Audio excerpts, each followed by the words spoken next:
Hi everyone, and welcome to another episode of Better Late Than Never, a series where I play old games that I never got around to playing and talk about what we can learn from them today.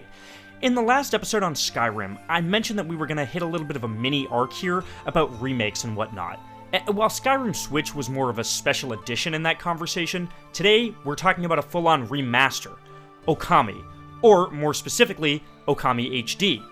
Again, the question here is is playing the HD version the same as playing the original game? So, let's get into that, and much more. Here are my 3 biggest takeaways from Okami. Number 1, is a cosmetic upgrade enough? And what I mean by that is throwing a fresh coat of paint on an old game all we need to do to preserve it.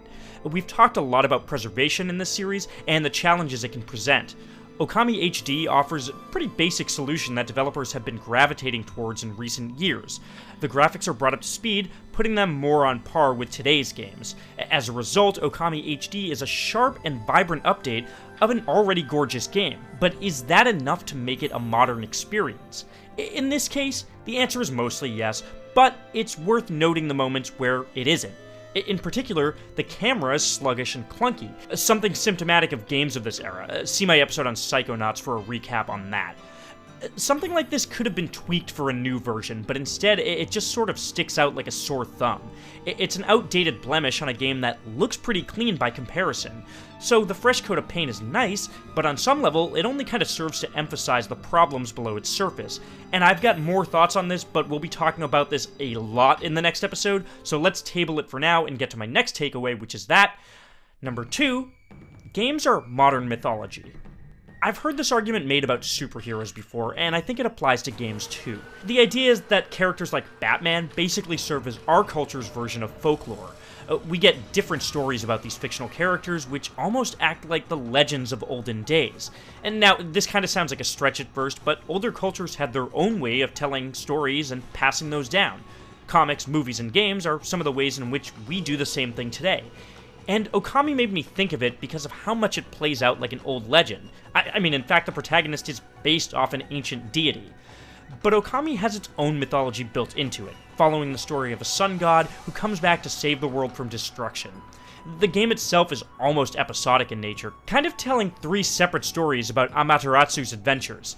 And that made me think about Zelda. Each Zelda game basically tells its own tale about the hero of time, adding more mythology to the pile with each release.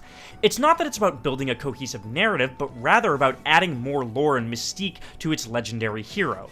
Characters like Link really feel like the mythological heroes I learned about in school, and Okami really made me appreciate how neat it is to see that play out in front of me now.